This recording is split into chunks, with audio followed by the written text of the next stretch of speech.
Today, I'm ranking all 25, well, 26, but that's not as good of a title, credit cards that I've ever been approved for, from S tier all the way down to D tier, based entirely on my personal experience. This is inherently a controversial video since everybody's strategy is going to be unique to them, but I'm hoping that you hearing my use case for each card will fast track you to pick the right cards for your situation without making the same mistakes that I did. By the way, if you want to dive into any of these cards in more detail and support the channel at no cost to you, I'll have links for you to use down below. Now, let's start with card number 1, the OG Chase Freedom. This is the first credit card that I ever got back in 2020, but it actually didn't start as the OG Chase Freedom. It was the Chase Freedom Student before, and that card's actually been completely discontinued and replaced by the Chase Freedom Rise. But being my first card, that Freedom Student's sole purpose was to help me build my credit history and work my way up to better cards down the line. After 8 months of using it and it alone, I got my second credit card, the Chase Freedom Unlimited, which earned higher than the base 1x that the Freedom Student gave. And because of that, I knew that it was time to product change it to something better. And that's what led me to the OG Chase Freedom. This card is basically a watered down version of the Chase Freedom Flex, but importantly, it earns the same 5x back on rotating quarterly categories that the Flex does, and that's exactly what I still use it for to this day. In quarter 3, I'm really only using it for gas, but it also covers EV charging, public transit, and select live entertainment, which is pretty great. I would say for most people, their oldest credit card is one that they never really touch anymore, but fortunately, that's not the case for me. This card gets consistent use, even with my 25 other credit cards in my wallet, and earns roughly 15,000 points a year. So because of its longevity and how much I still use it today, I'm actually going to put this one up in A tier. Like I just mentioned a second ago, the second credit card that I ever applied for is the Chase Freedom Unlimited. Back in 2021 and 2022, this was my go-to catch-all credit card since at the time I was only in the Chase ecosystem and I didn't have a better option. The card earns a flat 1.5x on everything as a base, but it also gives you 3x on dining and drugstores and then 5x on Chase travel. So through those categories, I was able to accumulate a good amount of points for a couple of years, which helped me move into the points and miles world that I love so much today. That said, it got almost completely phased out of my setup in February of 2023 when I added the Capital One Venture X. And ever since then, it only has like 1 or 2 recurring purchases on it to keep it alive, like Odin's dog food through Chewy. So ranking it based on my current use case, I can't put it any higher than C tier. Next up, the Chase Sapphire Reserve. To be clear, this was not the third card that I ever applied for. This one used to be the Chase Sapphire Preferred. And speaking of, that Preferred just recently had a pretty big refresh, adding 3x on gas, EV charging, and vacation homes like Airbnb and Vrbo, an increased hotel credit, complimentary Apple TV, and more. The one downside is that they did change the Hyatt transfer ratio from 1-to-1 to 4-to-3 on that specific card, which stings. But regardless, if the 100K offer is still around when this gets uploaded, then I would strongly consider applying for it if I were you. But yeah, anyways, I product changed that Sapphire Preferred to the Sapphire Reserve around 3 years ago, and here we are. At $795 per year, this is not a card that I would recommend to almost anybody, but definitely to most people. As we talked about last week, I think premium credit cards are generally overrated and you can get 80% of the value for 10% of the cost elsewhere. But that said, living in downtown Austin and traveling constantly, both personally and for the channel, the Chase Sapphire Reserve is almost a no-brainer for me. I'm getting well over $1,000 in value every year between the $300 travel credit, $500 edit credit, points boost, 1-to-1 Hyatt transfers, lounge access, 4x on flights and hotels booked directly, 8x through their portal, and so much more. And despite it being a coupon book, it actually never feels like work for me to get value from it. And that's exactly why I'm confident in putting it in S tier. Remember, this is entirely based on my life, not yours. So this could very easily be a D tier credit card for you, and that's completely fine. Now, I hate to put salt on this wound, but it's time to cover the Citi Custom Cash. For those unaware, the Citi Custom Cash was recently discontinued and is no longer open to new applicants. And for now, existing cardholders remain unaffected, and I've even heard people had success like product changing to the Custom Cash still. But yeah, it's not necessarily looking good for this card. In my opinion, the reason they got rid of it is because us optimizers got a hold of it and just kind of ran it into the ground. And that's because it's a no annual fee card that gives you 5x back on your top eligible spend category every month up to $500 spent, which is perfect for filling whatever gap in your setup your other cards just can't cover that well. I've almost always used it as my dedicated gas card, except for quarters where the OG Chase Freedom covers that category, which is ironically right now. And I'm going to continue doing that until something changes. Secretly, I'm still kind of holding out hope here that they rebrand it as the Citi Strata Select and it's not actually gone forever, but ranking it in its current form, it's still very solid for me. And similar to the OG Chase Freedom, it's one of the longest standing cards in my setup, and that consistency earns it an A tier spot. Before we move to the next card, if you're in a similar situation to me, juggling a ton of credit cards with different earning categories, credits, benefits, due dates, and all of that, I'd highly recommend checking out Max Rewards. Max Rewards is an all-in-one credit card management app that allows you to track all of the important information about all of your cards, no matter what lender they come from, in one convenient interface. Even with just their free tier, you can see your total reward balances, card balances, credit utilizations, bill due dates, transactions, credit scores, and will also give you access to their best card tool that tells you exactly what card to use depending on the category you're spending in, or even your exact location too. While that's great by itself, I've personally paid for Max Rewards Gold for the past few years to unlock even more features. Some of my favorites being the auto offer activation tool, which has saved me more than $300 this year alone, their bonus tracker tab, and then I like to combine the benefits tracker with the card value tab to help me evaluate whether my cards are worth keeping for another year. Max Rewards even has a platinum tier now that is for business owners looking to really juice their tracking potential. But if you're hesitant to sign up for any paid version right now, I completely understand. You can still try out the free version through either the QR code on screen or the link in my description, maxrewards.com/Spencer. And if you use my code, you're going to unlock a 25% discount off of Max Rewards Gold if you ever decide to upgrade to it. Big thank you to Max Rewards for sponsoring this video, as always, but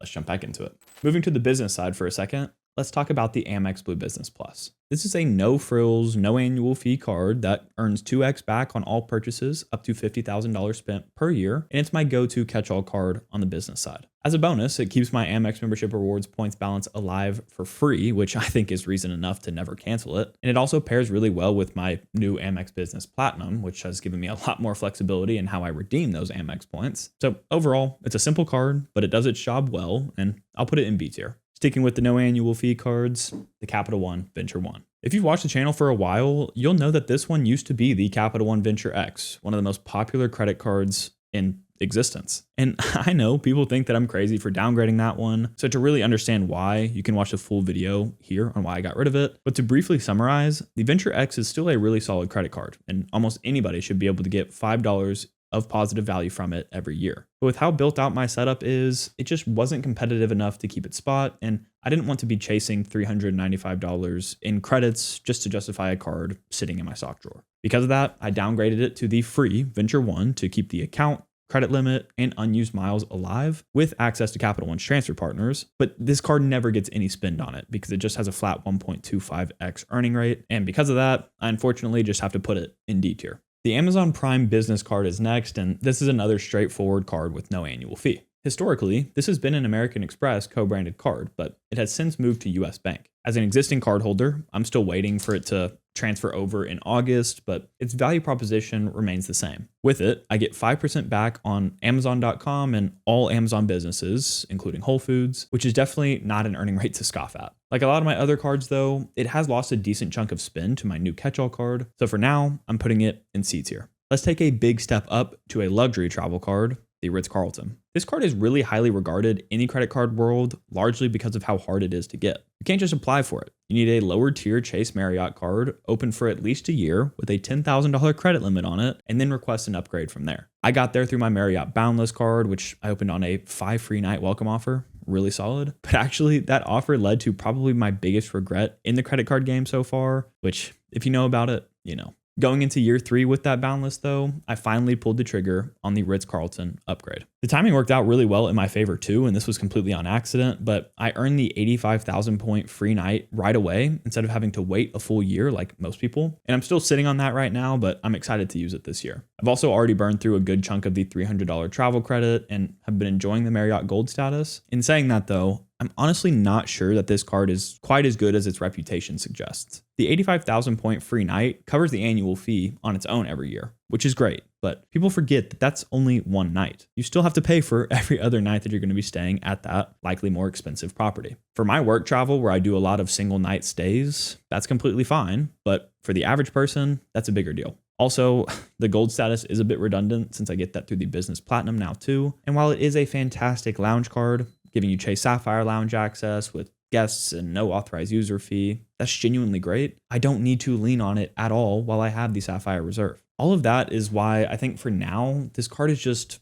a B tier card for me. Can I see a world where this moves a lot higher? Absolutely, but while I have the Sapphire Reserve and the Business Platinum in my setup, it just kind of falls by the wayside. Card number 11 is a really quick one, the Chase Ink Unlimited. This one is very similar to the personal Chase Freedom Unlimited, but it's way more stripped back, only giving a flat 1.5x on everything. With the Amex Blue Business Plus in my setup, and the fact that I value Amex and Chase points like very closely these days, I prefer using that Blue Business Plus for most of my miscellaneous business expenses. But I do still keep the Ink Unlimited in my back pocket in case I'm running really low on Chase points. There's really nothing special about it though, aside from its massive elevated offers here and there, but for long-term use, it's a C-tier card for me. This next card is one that I actually didn't apply for. It's my old Built 1.0 account, the Wells Fargo Autograph. In my last ranking video, I had this one all the way up in S tier in hopes that people would start paying attention to it a bit more. It's a really awesome card that has no annual fee and earns 3x back on restaurants, travel, gas, EV charging, transit, streaming, and phone plans with cell phone protection. Plus, it unlocks access to Wells Fargo's small but mighty list of transfer partners, again, completely for free. In my setup though, the only thing that I really find myself using it for is streaming, which is a really small category. So despite how good I think it can be if it's one of your only cards, in my 26 card portfolio, it's another C tier. Now switching gears from the free cards to the absolute highest annual fee credit card on the market, let's cover the Amex Business Platinum. This one has actually surprised me, if I'm honest. Initially, I thought I would really like it because of its access to Amex's Global Lounge collection, including Centurion lounges, and the Fine Hotels and Resorts program that I'd heard so much about, and I assumed it'd be easy to justify the $895 annual fee through even just the $600 hotel credit, $200 airline credit, and $209 Clear Plus credit alone. And so far, both of those things have been true. But the biggest value add has actually been the 35% points rebate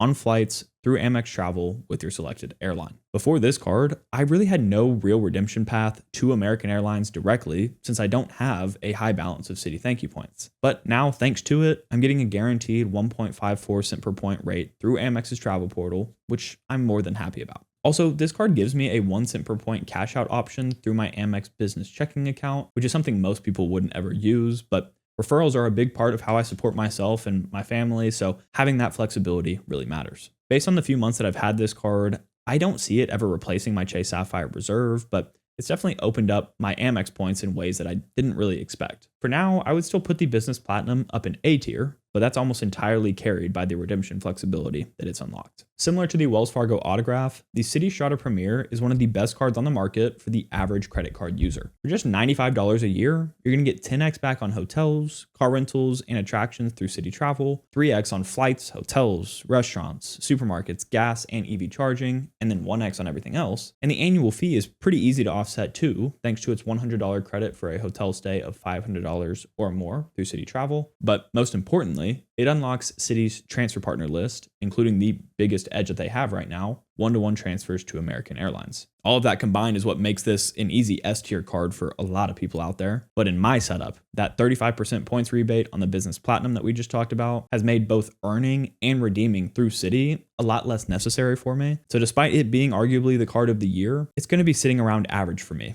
in B tier. I say that, but once I work through my Amex point stash and I need that direct AA transfer access more, I can easily see this one jumping up a lot higher. The Southwest Priority is next, and I'll be honest, while I was prepping for this video, I was actually kind of surprised at how I ranked this one, so buckle up. As someone living in Texas, Southwest is by far my most flown airline. So a couple of years ago, I decided to go for the Southwest Companion Pass. That way my girlfriend and I could essentially travel for half off with Southwest. And to get that, I applied for both the Southwest Performance Business and the Southwest Priority card, and I was loving that. But last year, Southwest decided to refresh their whole entire airline program, and the cards were a part of that. After those changes, the Southwest Performance Business was just not justifiable for me in year 2, so I got rid of it. But I decided to hold on to the Southwest Priority, despite its increased $229 annual fee, just to see how valuable it could be. And honestly, I am really glad that I did that. With this card, I get access to a free preferred seat at booking, extra legroom seats 48 hours before departure, which I just used for a trip tomorrow, so I'm excited about that. Earlier boarding for me and everybody on my reservation, free checked bags, and anniversary points that offset a big chunk of the fee. What all of that combined does is make me feel at least a little bit special when I'm flying with Southwest, and I can't say that about any other airline right now. And that's the main reason that I'm going to rank this Southwest Priority all the way up in A tier. I definitely was not expecting that. Now let's move to the Chase Ink Cash. I won't bury the lead here. I've really never found this card to be very exciting. I've actually had 2 of them over the course of my journey, but The only reason I got either of them was because they had elevated 90,000 point welcome offers on them. I know that there are ways to game the system and get a lot of points out of this card, but I honestly just don't want to risk my relationship with Chase for that purpose. Hence why I really never touch this card outside of my internet bill. So it's just a pretty boring D tier card in my setup, and I'll just leave it at that. Speaking of non-exciting cards, let's talk about the Carrot card next.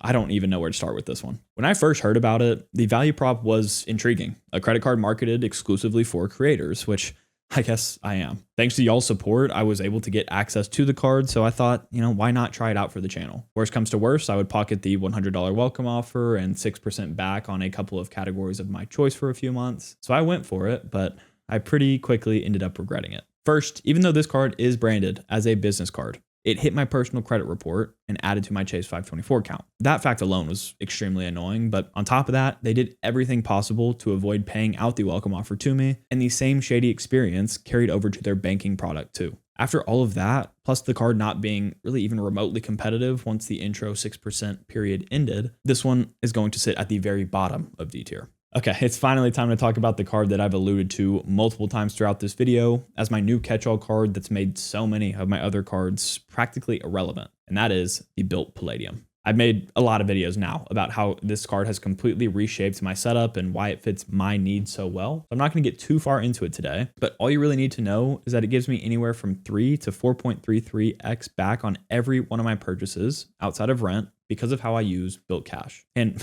keep in mind, those are Built Rewards points, which is the best currency in the game, at least in my opinion. Don't get it twisted though, this card does have some really big downsides, all of which really just boil down to how complicated the new Built 2.0 system is. And that's why I don't just blindly recommend this card to everybody. But for those willing to put in a bit of time to learn about it, have natural use cases for the $400 in hotel credits and $200 in Built Cash every year, and are okay putting a lot of spend into one ecosystem like this, it's almost impossible to beat. In my eyes, there is no other tier for me to put this in than S tier. Like the CSR though, this could be a D tier card for you, and I completely understand why. You don't have to bring out the pitchforks because I like a card that you don't. Now we're getting into some really recent additions, and these next two are actually going to come as a package deal. The IHG Premier and Premier Business cards. A lot of y'all know that I've had the business version for a bit, especially if you watch my Cayman Islands redemption video, but I just got approved for the personal version too about a week ago with the elevated 185,000 point offer. Since both of those cards are basically carbon copies of each other, I'm going to rank them as one, but I'll focus on the personal one for the screenshots you'll see on screen.